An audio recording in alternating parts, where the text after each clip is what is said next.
Friendo, Steve here. And Larson. And welcome back to Going In Raw, the only pro wrestling podcast you need to be listening to right here at youtube.com/Steve and Larson.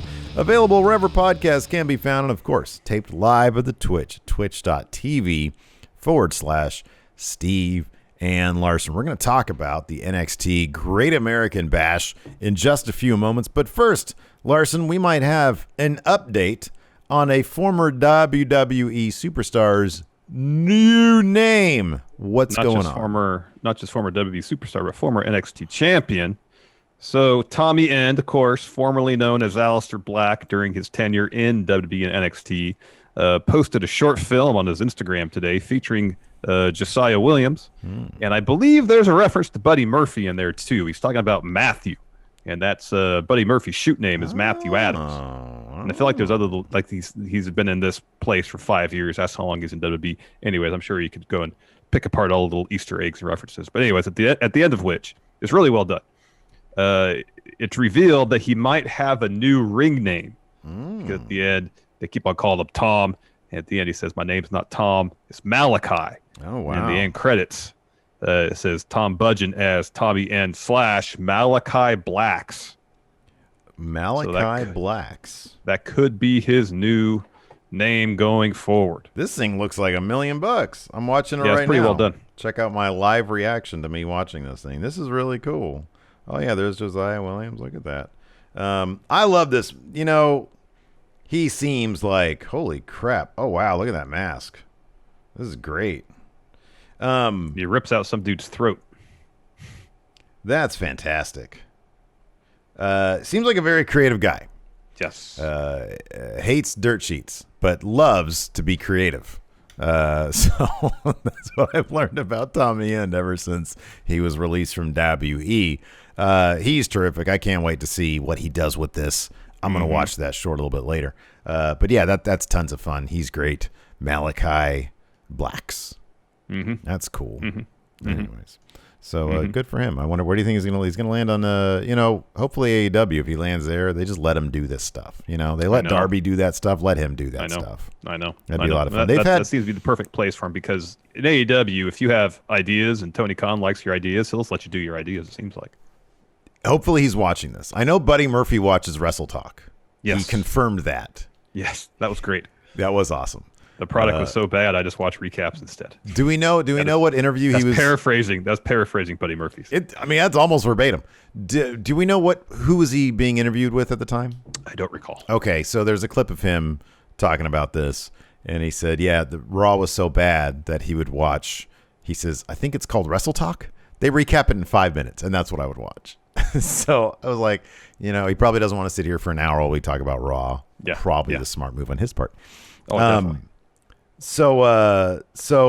But one thing about AEW is that, Andrade's big debut was kind of a fart. He's going to have a match against Matt something tonight, which is fantastic. Yeah, that'd be really good. Brody's debut is really cool. Just let Malachi dictate how he returns, because I think it'll be great. If you don't grab the reins on that one, they're just going to wheel you out there while Vicky Guerrero is screaming, and nobody's going to be into that. So don't do that. Let Aleister do what he wants to do for his debut in AEW. Yes. That's my only suggestion. Let's talk about something that's good for you. Good wrestling. Plenty of that last night at the Great American Bash. Can we see? Congratulations. I think I see the Intercontinental Championship back there. You're now the interim champion. It's right here. Oh, there you go. Look at that. You're now the interim champion thanks to MSK retaining. There you go. the whole time. Dusty. Still no word. Dusty. I have no idea where Big Red is. If anybody's seen this man, let us know, because apparently this man still has it. Well, we don't have to worry about it. It's just like causing an echo. We don't have to worry about it so much because we got an interim title now. Yeah, and I got it. True. Congratulations. So once Big Red, what I'm really looking forward to is Money in the Bank, when I retain Big Red, if it ever shows up, and then I get the Intercontinental Champion to unify the titles. Very excited about that. Yeah, I don't think that's going to happen, though. Who's your pick right now for Money in the Bank? You know who my picks are. In the men's, you're actually going to pick Big E? right now. Wow, Still have a week. That's such a terrible pick. No, it's not. Anyways, let's talk about the Great American Bash. Thought it was a fun slate of matches with some finishes that left a little bit to be finishes. Desired. Yeah. Like the meat of the matches were universally pretty darn good. The finish to the main event was fantastic because it was like a real finish. Yeah, it wasn't wonky. There was no interference. The men's tag match finish wasn't bad. It was a roll up, and sometimes those aren't as satisfying, and that's probably because they're going to do another match between these two teams in the future. I didn't necessarily mind Tegan Nox distracting Candice LeRae. I didn't feel like it was done as dramatically as it could have been. Well, they were using like a Nokia Motorola brick. Which one was the brick? The Nokia was the brick, right? No, the Motorola, I believe. Motorola was the brick? Really? I think. And they used the battery flashing. So that was never going to be all that dramatic. But I agree with you totally. Good on Zoe Stark for getting a title this early in her NXT career. I think that was pretty great.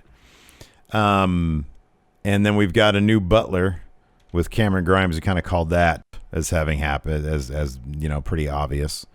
So I don't know. I thought it was a decent, not a lot to be upset about. I thought it was pretty cool. It was better than your typical episode of NXT, but maybe not quite as good as a takeover. It existed somewhere. What happened last year at the Great American Bash? Do you remember that one?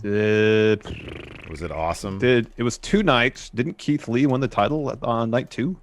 Oh, was that when that happened? Yeah, I think so. 2020. Here we go. Yeah, 2 nights. Keith Lee defeated Adam Cole. I think that, it was a 20-minute match. I think I remember that being pretty damn good, too. Mm-hmm. And he had both those titles. Johnny Gargano fought Swerve Scott. That was probably amazing. Candice LeRae versus Mia Yim. That was pretty good in a street fight. Mm-hmm. So, this wasn't 2 nights. It was 1. But I thought it was, all in all, I thought it was pretty decent. It had mini takeover feel. And I think it's funny because I do think that in regards to we'll just get into it because it started out with a great intro with Dusty Rhodes, disembodied voice, doing the intro. Obviously, they took this wasn't somebody doing an impersonation. They probably took this from an old Great American Bash promo or something. The crowd instantly seemed way more hyped than the CWC usually is. I wonder. I should have hit up our friend Karen to find out, did they do something different? Did they offer free, like a free shirt under your chair or something to hype up a little bit more? Were there Wawa gift certificates under the seats or something? Boy, that'd get me cheering. Tell you what, I hear the sandwiches are phenomenal. Yeah. Or maybe they just had more fun, like shuttle experience going from Could be. the they had party lot. buses to get you from like one a to party the other. bus with Party some buses. Jello shots. Maybe Like that, some of the wrestlers were hosting the party buses, carrying Kross, maybe, just yelling at people. Maybe. I don't know. Maybe it was I don't pretty know cool. either. Yeah. Anyways, the show kicks off. First match, MSK defending the tag titles against Tommaso Ciampa, Timothy Thatcher. A fun, really well put together match. But as we mentioned a bit ago, finish not as decisive as one would want. Usually a match like this, for whatever reason, I feel like we as wrestling fans are conditioned that if it's a roll-up win, it's not as decisive as it would be if the someone hit their finish. So let me. I thought that too, but then there were 2 times during the broadcast when it feels like there was a bit of disconnect with the intention of that finish, and I'll tell you why. Regal later on was asked, "Hey, how's tonight going?" Yeah. And what did he say? He said, MSK finally earned the respect of Ciampa Thatcher. And that's exactly what commentary had said right after this match. MSK finally got the respect of Ciampa and Thatcher. And I'm like, with the roll-up that Thatcher was clearly pissed about, and there was no like hugging or handshaking. And I feel like those were lines designed to indicate what the intention was. That MSK had earned the respect of Ciampa and Thatcher. And I was like, wait a second, they just rolled him up. Like, it was clever.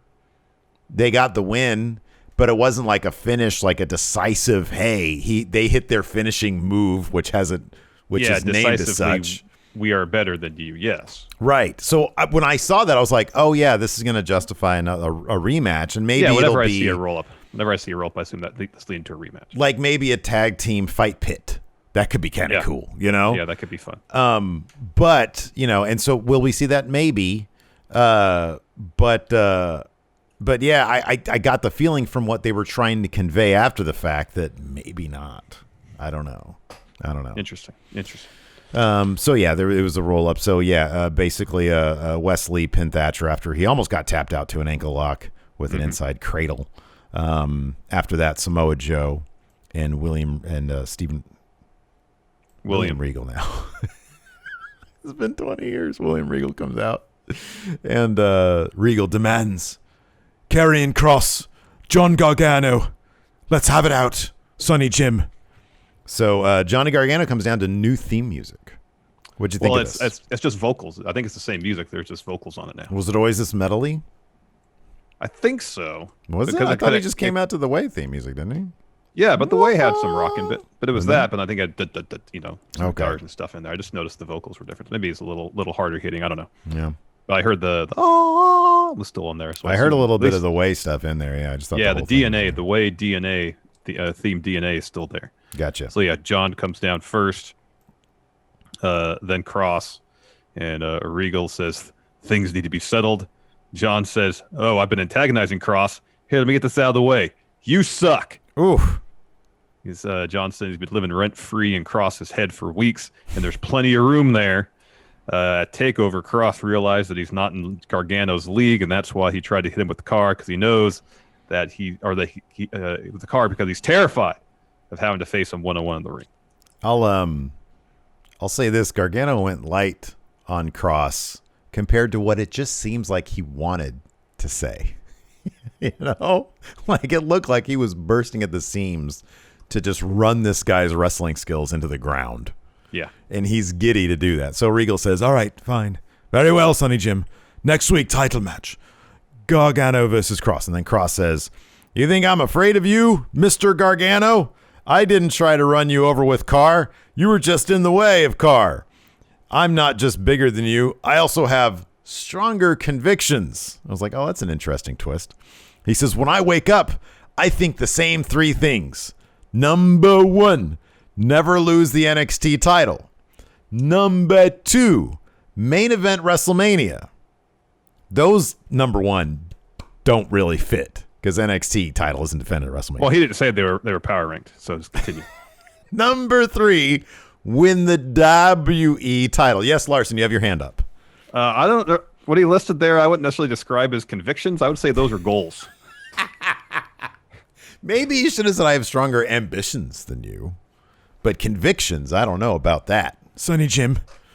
And then he comes out with a lame insult, says, what do you do when you wake up? Put on your wife's jeans? What do you do when you wake up, Larson?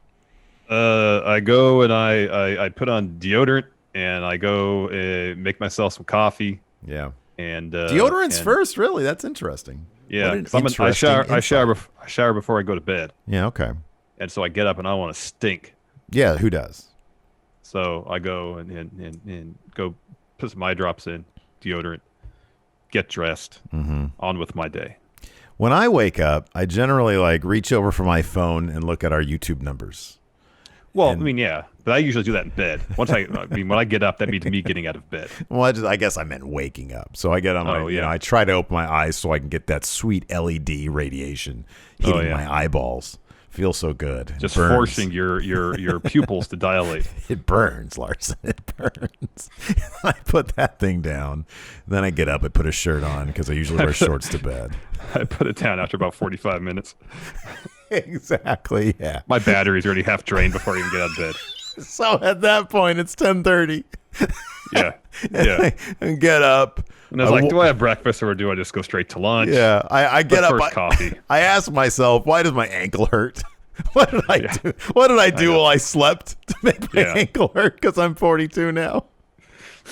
Then I go and I turn on the coffee machine and I curse at it for taking so long. That minute and a half is way too long to brew my coffee. Yeah, immediately. Yeah, does Kross actually think that people put their jeans on first? Kind of weird. No, who wears jeans first thing out of bed? Does he put on? Is that the implication? Does Kross put on jeans as soon as he gets out of bed? Is he a never nude? No, he's. Well, I don't know. Maybe he's too worried about thinking about his convictions. I guess to put get on out of jeans bed first thing in the morning. I wonder where Scarlett's been all night. What better man is she with? Oh God. Anyway, so Kross says to John, "You think all these technical moves you're gonna do during the match? This isn't a cartoon movie. It's not a comic book. This is real life, and in real life, people like Gargano get the daylights beat out of them by people like Kross. Next week will be no different." And Regal says to make sure there's no funny business in this match, we're gonna have a special guest referee, Samoa Joe. Samoa Joe. And John loves it. Oh yeah, he's all the crowd about to it. start chanting Joe. It's like, come on, CWC, just do something. Come alive a little bit. I know. And then Gargano says, it's actually funny, Kross, you mentioned my wife's pants because you couldn't lace her boots. Ooh. And Kross says, why wait till next week? He's about to throw hands. Joe steps between them. Joe's totally going to cost Karrion Kross his title next week. 1,000%. Yeah, I think you're probably right about that. Yeah. You should have said, not only can you not lace my wife's boots, you can't even lace your own wife's boots because she could do a Canadian Destroyer. And it's really good. All right, let's take a quick break here for a word from the sponsor of today's show, Decked. All right, so truck-owning friendos out there, I'm sure you know what it's like to have all your stuff rattling around the cab or under the seat, and it can be a real hassle to keep everything organized. And not only that, but everything you put in your truck bed in the back is just sitting there, unsecured and exposed to the elements, but with the Decked drawer system, you can easily organize, protect, and secure all your stuff. Yeah, each of Deck's 2 full bed-length drawers can carry up to 200 pounds of stuff, and the drawers roll out at about waist high, so you can get easy access to all your tools and gear. Plus, they're weatherproof, protecting your stuff from the elements. And Deck's drawer system keeps all your stuff secure. See, if your tailgate is locked, then nobody can open the drawers or remove the system, and you can get drawer locks for added security. On top of that, the Deck drawer system is 100% made in the USA and backed by a 3-year no-hassle warranty with a second-to-none customer service team ready to answer all your questions. So get your Decked drawer system at decked.com/raw and get free shipping. That's decked.com/raw for free shipping on your Decked drawer system. Decked.com/raw. Let's get a word in from another sponsor of today's show, Sheath. So, Steve, I know you're a boxer brief type guy, correct? Yeah, man. I like to keep my business down under secure, but I also need some room to let my dude parts breathe. Oh, okay. Well, let me tell you about these Sheath boxer briefs I got on. I actually got a pair of them right here. Oh, wow. See? Yeah. They're designed to keep your man bits off your legs. So here's the deal. Sheath has 3 individual compartments down here to keep everything down here separate and cool and comfortable. Think about it this way, Steve. Sheath's got an inverted kangaroo pouch. I got my hands on it right here. I don't know if you can see it. I can see it. But this kangaroo pouch here is for your Joey to keep you from sticking to your thigh. Yeah, I definitely don't like when things near my Joey get sticky unless I intend my Joey to get sticky. You know what I mean? Do you know what I mean? Yeah, I know what you mean. Sheath's got a modern ergonomic design that's intended to prevent skin-on-skin contact for extended periods of time, which can cause heat and sweat. And when you put heat and sweat together, what do you get, Steve? You get some smelly funk, man, and it's from your junk. That's right, it's smelly junk funk. Nobody likes smelly junk funk, Larson. That's correct, but Sheath prevents all that because everything down there is separate, and that means no smelly undercarriage, and that means you'll chafe and readjust way less. So if you want to keep your front area cool and comfortable, go to sheathunderwear.com/raw for 20% off your order today. That's SHEATH underwear.com/raw. Make sure to use promo code RAW at checkout. Trust us, you'll be doing your junk a favor by going to sheathunderwear.com/raw for 20% off. Again, that's sheathunderwear.com/raw for 20% off. Before we get back to the show, here's a word from the sponsor of today's show, BetterHelp. Several years ago, while dealing with severe anxiety, I learned the importance of talking to a therapist, but also discovered that it can be extremely difficult to find the right person to talk to. Today, BetterHelp is providing a safe and private online environment where your needs will be assessed You'll be matched with your own licensed personal therapist. BetterHelp isn't a crisis line, nor is it self-help. It's professional counseling done securely online, all without having to ever sit in another uncomfortable waiting room. BetterHelp is dedicated to facilitating great therapeutic matches. Send your counselor messages at any time or schedule regular weekly, phone, or video sessions. They've made it free and easy to change therapists if needed. And you don't have to limit yourself to counselors in your area. BetterHelp services are available worldwide, so you can find the expertise you need regardless of location. We want you to start living a happier life today. As a Going In Raw listener, you'll get 10% off your first month by visiting our sponsor at betterhelp.com/raw. Join over 1 million people who have taken charge of their mental health. Again, that's BetterHelp, HELP.com/raw. After that, we had, Oh, you missed the Kushida promo. There's a Kushida promo. Oh, whoops. I did miss it. What had happened? Where he's telling Roddy he's ready to fight anytime. Kushida claims the Cruiserweight title is more valuable than any diamonds, and that he's ready. This is when somebody on our YouTube comments is furiously typing away, Steve needs to take better notes. Steve doesn't even watch the show. You don't even watch the show, do you? I'm like, listen, I don't bring details. I bring hilarious conversations like that shit about Kross and Jeans. Okay, so we'll go there. It was next the match, the Butler match. Let me confirm my notes. Yeah, correct. LA Knight versus Cameron Grimes, a.k.a. Jeeves, my new Butler. Yeah. Knight dominated a lot of this match. Finish, sort of towards the finish anyways. LA Knight, I don't know why it says Grimes in my notes here, but LA Knight gets the title, the $1 million title, argues with the ref about it. Grimes tries to roll him up. Knight reverses that. Grimes gets out. Grimes hits a Poison Rana for 2. He loads up for a cave-in, says, to the moon. LA Knight goes to the outside, though. Hits a DDT onto his $1 million title, which is where it had landed on the outside there. Yeah. Sort of shoves that back under the apron, yeah. And then rolls him back in. Yeah. I'm sorry, he doesn't roll him back in. Grimes then barely makes the count to get back in the 10 count. Once he does get in, though, Knight hits his finish. What's his finish called?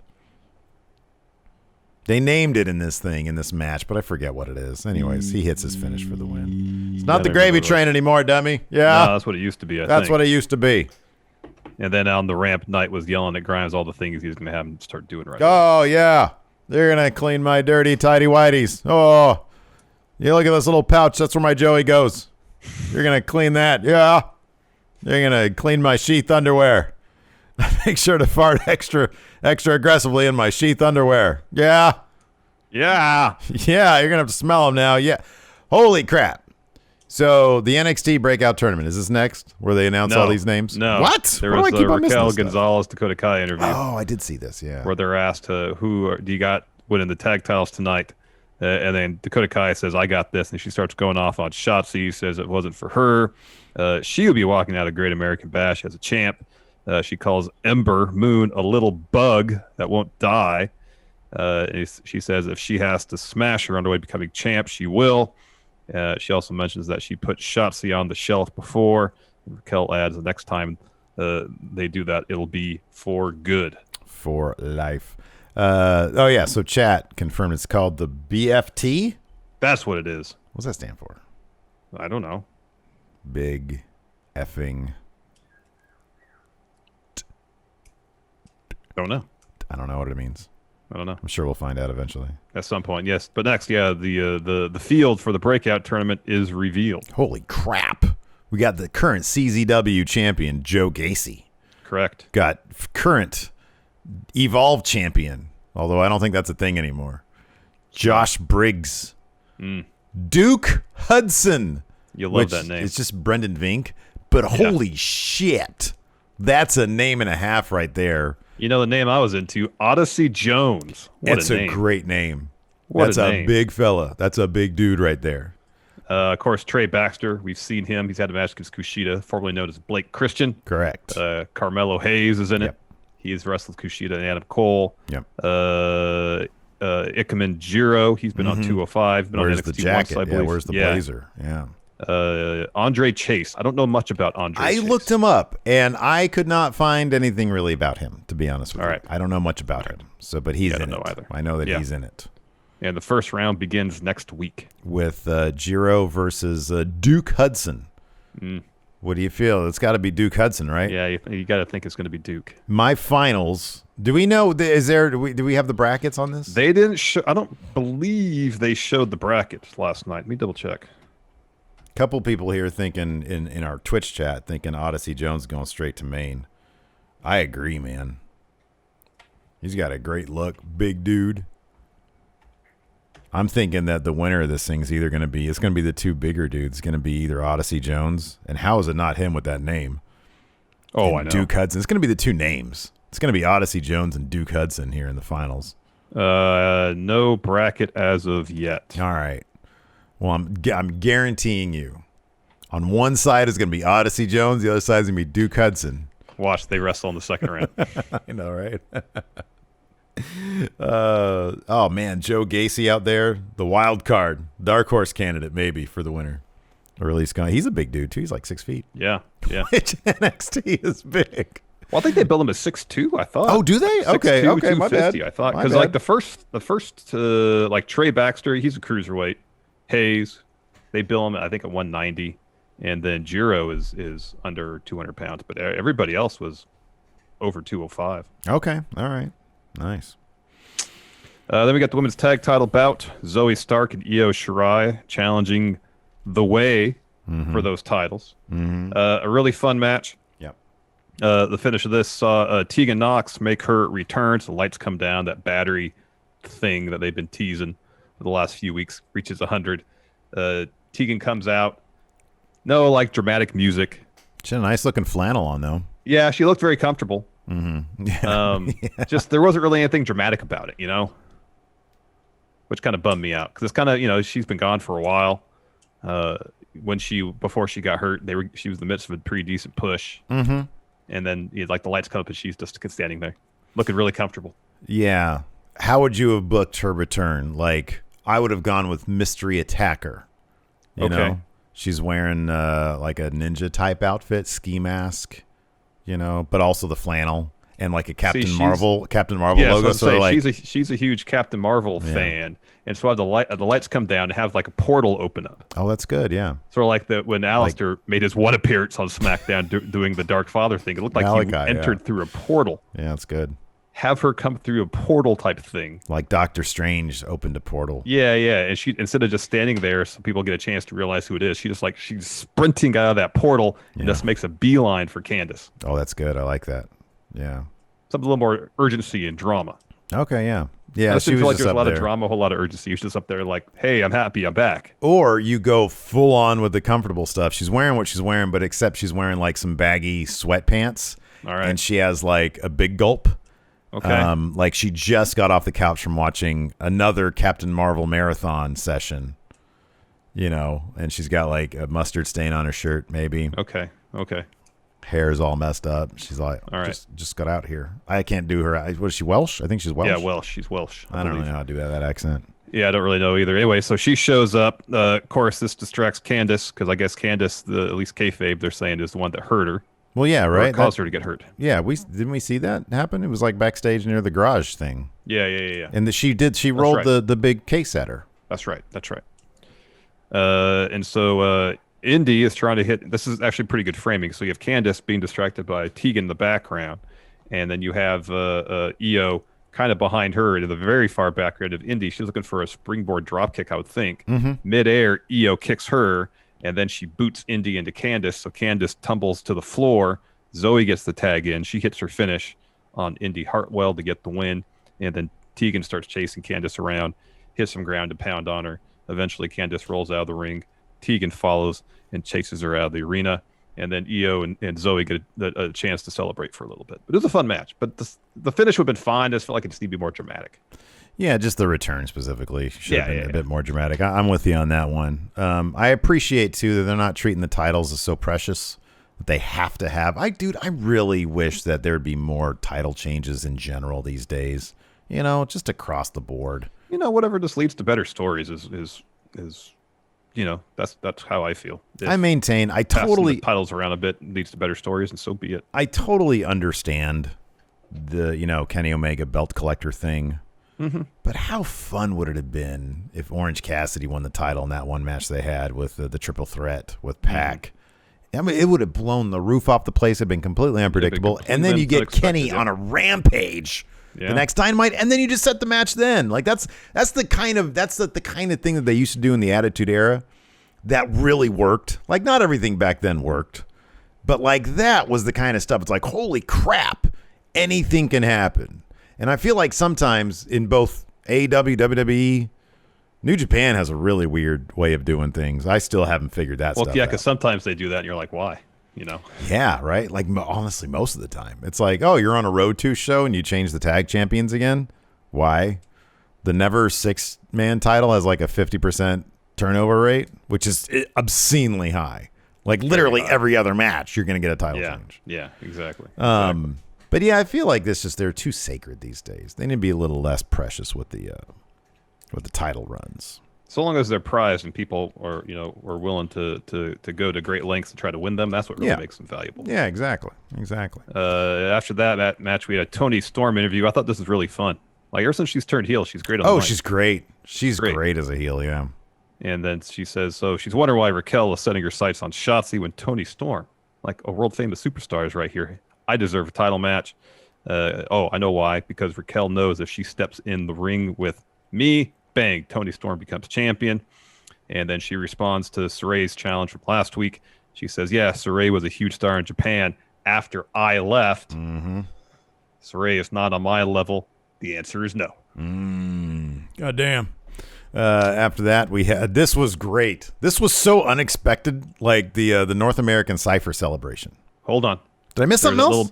There's that little bit where during the commercial break, Loomis comes out and carries Indy. Yeah, that was Hartwell so precious. from the ring. That was so nice. That was a wonderful little moment there. That was. The North American Cypher celebration. The Cypher was great. I had no idea. This was great because I had no idea. Like, I kind of figured, like, B-Fab actually has done stuff, like, in the music world. Top Dollar, I figured he probably had. I had no clue that Swerve was that talented with, like, rapping. I just figured that they were kayfabing all that in the studio stuff, right? I had no idea. And so, like, she goes first and is great. Top Dollar goes next. And then they put the microphone in front of Swerve, and I'm like, okay, how is this going to play out? And he's, better than everybody. And he double times. I know. Yeah. Yeah, I know. Holy crap. And they're all really good. Great thing is you see Adonis back there, and you start wondering, is this guy legit or no?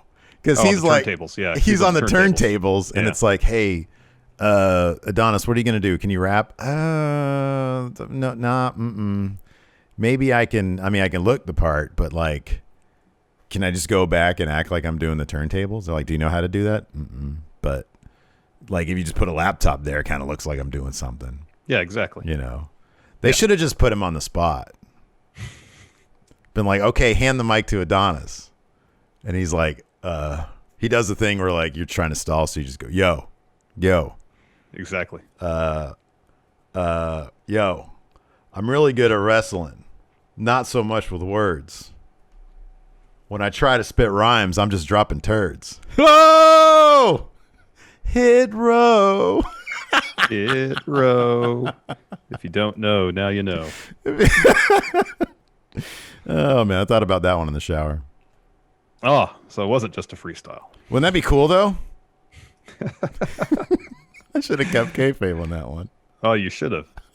You should have. Were you impressed for a second there? It was pretty good. It was pretty good. Yeah, it was all right. I mean, if there's a beat, you could do it on meter. That'd be more impressive. You know, if you keep up with the BPM and do it in tempo. If you could double time it, I'm then limited. I'd be impressed. I'm limited like Adonis. But anyways, this was great. Yeah, the performance aspect was off the charts. And then, but really then you see the crowd out there, obviously kind of not their thing. They got their arms crossed. It was really good. It was really good. Like, what are we supposed to do right now? Oh man. Anyway, because they do. I think they said it was a freestyle thing to open up when they're on the stage.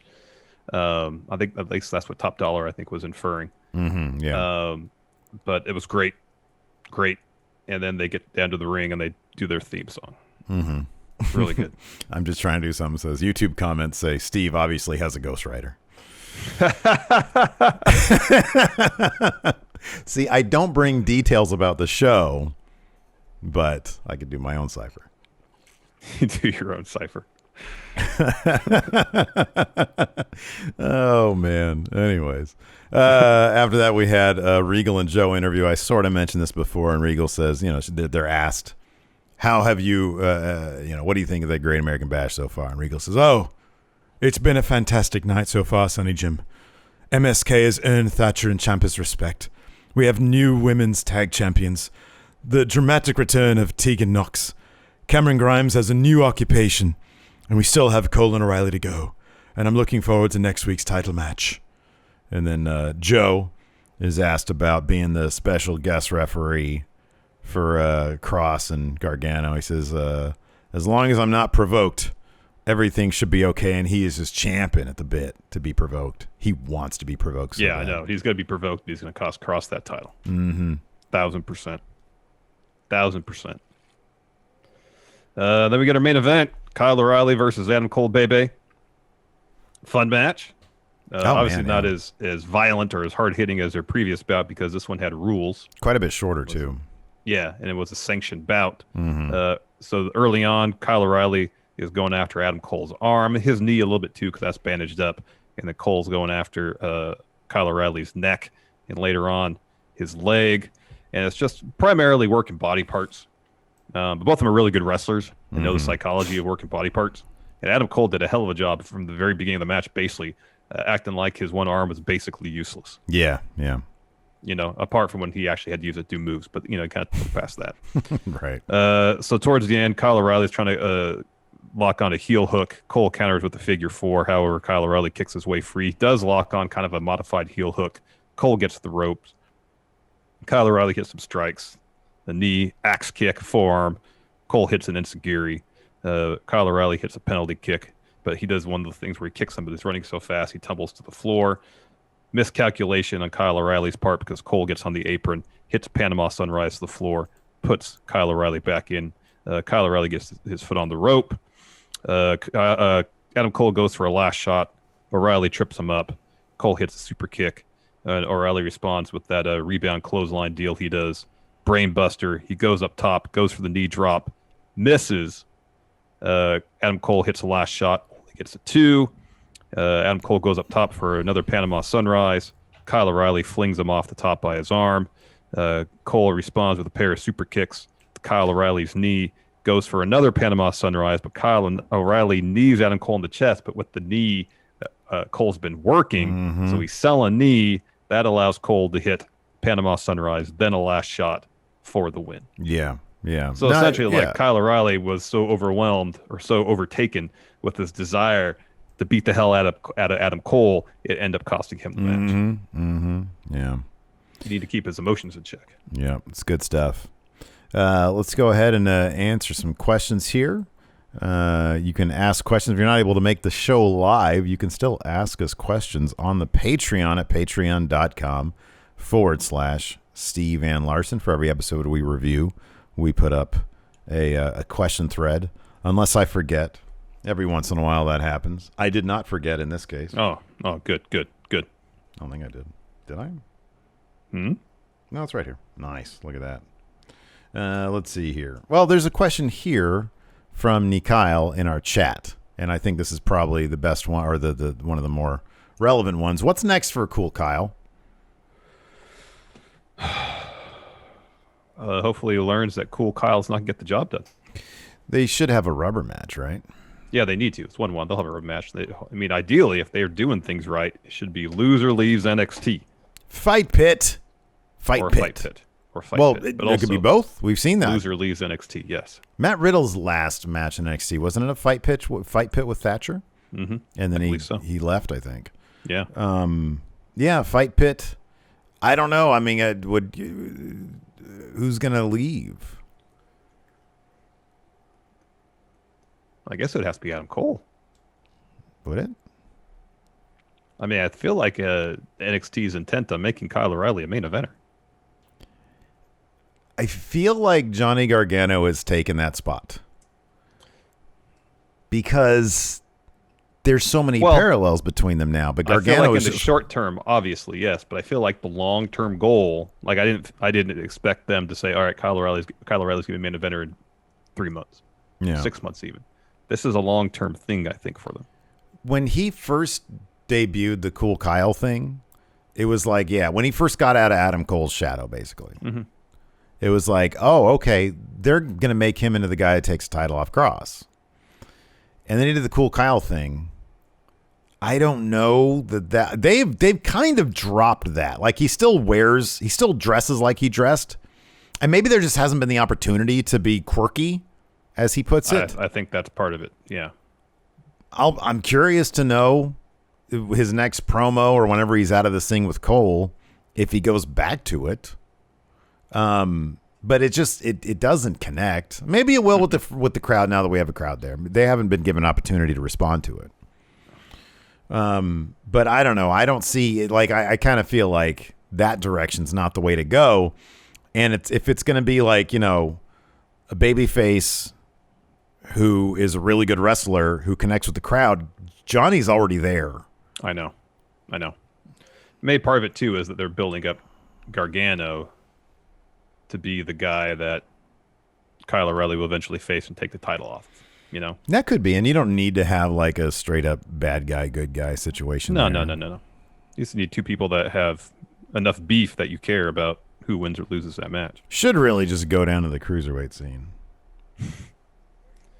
Organ Grinder says, so apparently last night's Statue of Liberty head and arm set were part of the same set from WrestleMania 29. The head weighs 1,800 pounds. Oh, wow. That's a lot. That is a lot. How'd they get in there? That's crazy. Probably bits and pieces, huh? Yeah, maybe. Well, I imagine they had to bring it from, I don't remember, was that in the archive when we went? I don't recall if it was there or not. Church here says, so not wrestling related, but last night I rewatched Michael Mann's Manhunter, 80s adaptation of Red Dragon, the first Hannibal Lecter book. Holy hell, an insanely good film. Major recommendation for me. Yeah, it's a really good movie. Yeah, it's a good flick. Logan Roy plays Brian Hannibal Cox. Lecter in it. Yeah. Brian you see that Succession's coming back this fall? I did. I'm so excited about that. Ball on the floor. Very exciting. What a cliffhanger they ended on. Holy crap. Yeah. Jester Designs says, as a black male who fits the demo, they're doing everything right with Hit Row, and I don't want this group anywhere near Vince in the main roster. He says, R-Truth tried, but he's mainly trying to amuse Vince now, and Crime Time is a dated concept, but Hit Row is something special. I agree with all that. Yeah. I agree. I think they're absolutely something special. It's exactly what NXT needs to be doing, is appealing to different demos, and doing it authentically.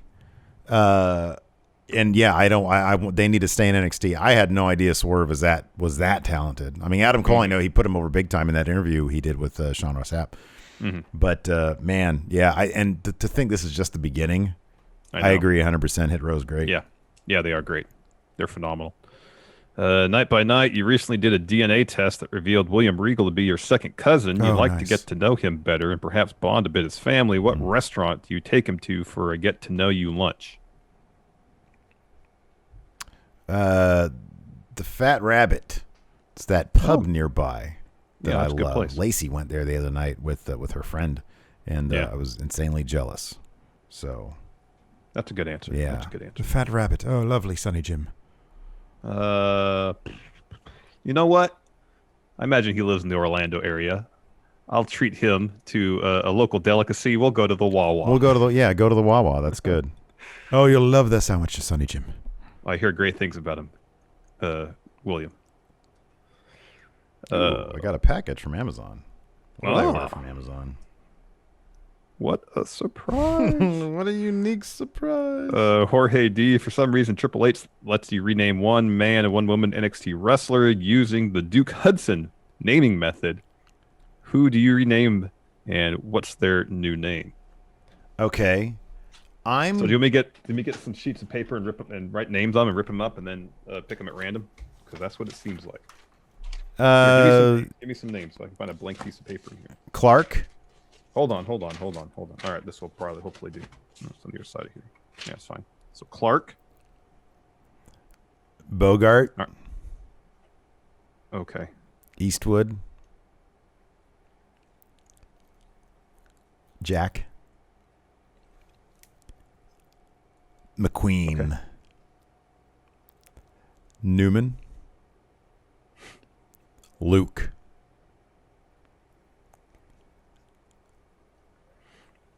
All right. So I have to rip a bunch of pieces of paper. Give me any number between 1 and 7. 7.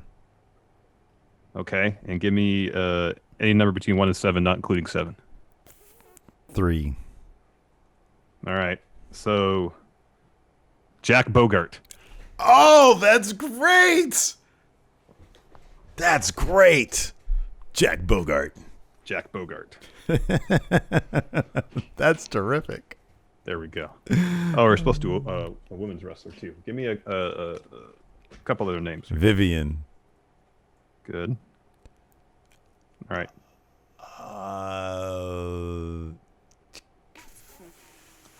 Olivia.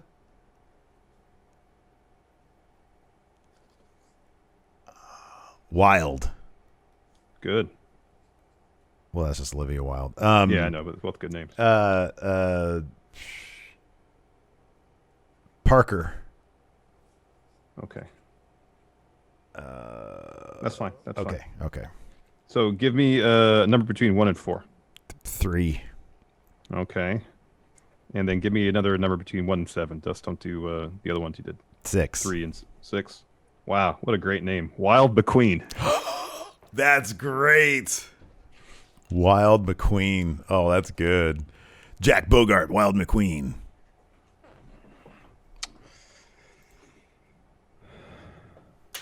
Let's see here. More questions. Oops, no, that's my music. Let's see here. Shendo, we already talked about this one a little bit. He says, what stipulation should the eventual rubber match between Cole and O'Reilly be? I say fight pit, loser leaves town. Yeah. Yeah. I mean, they got to really start escalating the tensions more than so like they can't even be around each other. Like they fight past Joe to just get to each other. Mm-hmm. It's like literally, hey, this place can't function with both of you here. One of you has to go. This is a good question. Matthew Makovsky says, do you think it's possible that Joe is cleared already and they're just keeping it away from us? Or do you think they would tell us right away, kind of like what they did for Daniel Bryan? I don't think in this case they would tell us right away, and therefore I have no idea if he is cleared. Anything is possible. Yeah, I have no idea. No idea. Diehard Homer, let's say one of the War Games matches was for one of the singles titles this year. Which of the two do you see being more likely to have 5 contenders by November? Like having every person for themselves War Games match. Oh, wow. I mean, geez. If Kross is out of the picture, yeah, then yeah. I mean, you can put. There's no reason you can't put Swerve in there.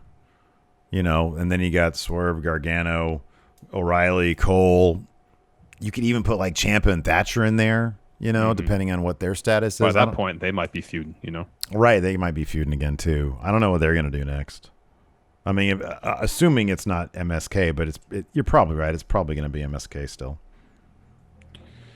E-Dub says, what are the chances Samoa Joe swerves everyone and joins Kross? I thought it, but it just remembering Joe in his TNA days, it was his MO when it comes to joining unlikely foes.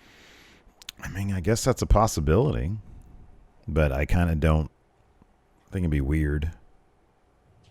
But it's a possibility, I guess. Moses supposes, who from the main roster would you like to answer a Kushida Open Challenge? Oh, good question. Besides Daniel Bryan, who isn't even Daniel signed Bryan's with the right company answer. anymore, but yeah. Let's see. He was released. Oh, easy. Rey Mysterio. Yeah, that'd be good. Yeah. Cedric Alexander. Oh, that's good. That's really Let him good. Let him go to NXT. Let him go to NXT and actually wrestle like 20-minute matches and stuff. Yeah. Because he's a great wrestler. I agree. Totally. All right, let's get one more question here. All right. Let's do this one if I'm just trying to do something. Steve and Larson get free tickets to go to a comedy show of their choosing, but they have to pick 2 NXT superstars to come with them. Who is the comedian? Who are the NXT superstars that are coming with you? Dave Chappelle's the comedian. It'd be Chappelle. Clearly, it'd be Chappelle. I'd take Vince McMahon and he's already seen Dave. Joe. Yeah, Joe. I'd definitely take Joe. Yeah.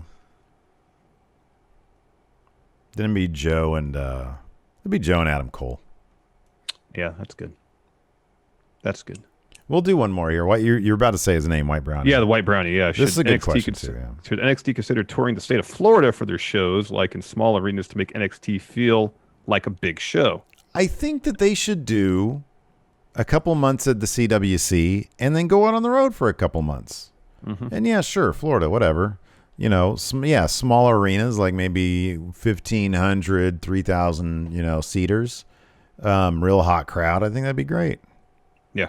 Don't have to shuttle people in and out. No. Yeah. This last one here, M. Walsh. You're not going to get a good answer, but he asks, "What do they do with Bobby Fish?" No idea. No clue. No idea. Zero idea. At once a month, you get a promo with him in his garage beating up a heavy bag. Yeah. That's what you do. Anyways. Eventually, he got his match with Oney Lorcan. Yeah, exactly. Thanks, everybody, for tuning in. We appreciate it. Twitch chat, stick around. We'll answer some more of your questions. Until next time, we'll talk to you later. Goodbye.